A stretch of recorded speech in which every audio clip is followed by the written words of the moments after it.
Eh bien, bonjour à tous, c'est Valérie. On se retrouve aujourd'hui pour une petite série de 3 épisodes qui va concerner votre habitat comme d'habitude, que tu sois locataire ou propriétaire bailleur. On regarde ensemble qui répare et qui entretient quoi dans le logement.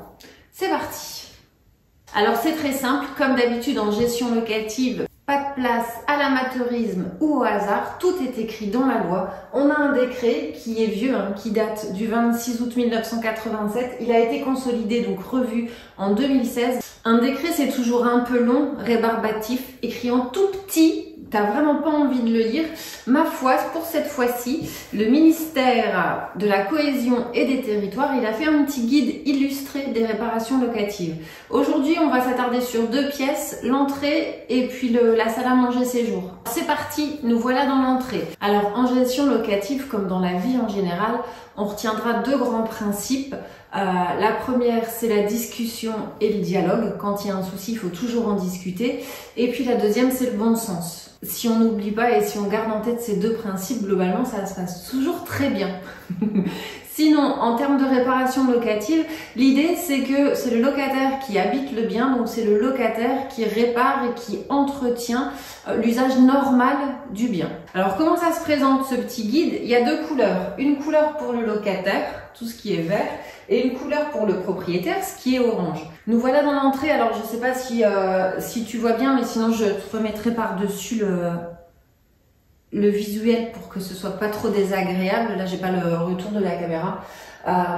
Dans l'entrée, on a juste 2 petits points orange, donc à charge du propriétaire. La réparation et le changement du compteur électrique et de la porte d'entrée. Tout le reste, l'entretien de tout le reste et les menus réparations de tout le reste sont à la charge du locataire. L'interphone, les ampoules, les gonds de la porte, le graissage, etc. Tout ça, c'est le locataire qui s'en occupe. La réfection des sols, leur bon entretien, les murs également, leur bon entretien, les garder en bon état de propreté, tout ça, c'est à la charge du locataire. Il y a aussi notre fameux détecteur de fumée, le propriétaire doit te l'installer. Charge à toi ensuite, si tu es locataire, de l'entretenir et de changer les piles. Ici, il y a un petit porte-clés. Alors, on a quelquefois des litiges en fin de bail avec un nombre de clés donné qui est différent du nombre de clés d'entrée. C'est au locataire de conserver ses clés précieusement, de le refaire s'il en perd. On doit retrouver à la sortie le même nombre de clés qu'à l'entrée. On passe dans la pièce de séjour. Allez, je zoome. Même principe, les points verts à charge du locataire, les points oranges à charge du propriétaire.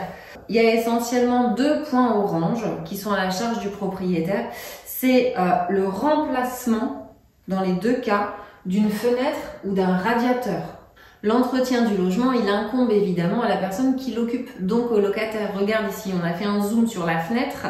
On te parle de l'entretien de la poignée, du graissage des gonds, des pommelles et des charnières, les entrées d'air qui doivent être ouvertes et non pas obstruées. Si tu as encore des anciennes vitres avec du mastic, le mastic, c'est au locataire de le maintenir en état, de le remplacer si nécessaire. Une vitre cassée, c'est le locataire qui répare. Je vois là le remplacement des câbles électriques s'ils sont détériorés. Je me souviens d'un logement où il y avait un lapin. Et le lapin avait mangé la prise télé. Bon, bah c'est au locataire de remplacer cette prise télé. C'est évidemment pas au propriétaire. Il y a des petites anecdotes comme ça où on essaye de faire attention et d'être une fois encore le plus juste possible. C'est vraiment une question de justesse et de logique. Alors pour que tu aies le temps de regarder tout ça à tête reposée, parce que là sur l'écran c'est pas forcément évident, je te mets le petit lien dans la description de la vidéo. Tu pourras le retrouver quand tu en auras besoin. Enregistre-le, comme ça tu l'auras de côté, tu sauras que ça peut être utile pour toi ou pour les autres. N'hésite pas à partager l'info parce que tout le monde ne le sait peut-être pas. Et on se retrouve la semaine prochaine. Cette fois, on parlera des pièces d'eau, donc de la cuisine et de la salle de bain. C'est souvent les pièces où il y a le plus de choses à entretenir. Donc, on voit ça ensemble la semaine prochaine. Sur ce, je te souhaite une belle journée et je te dis au plaisir de partager ensemble. À bientôt.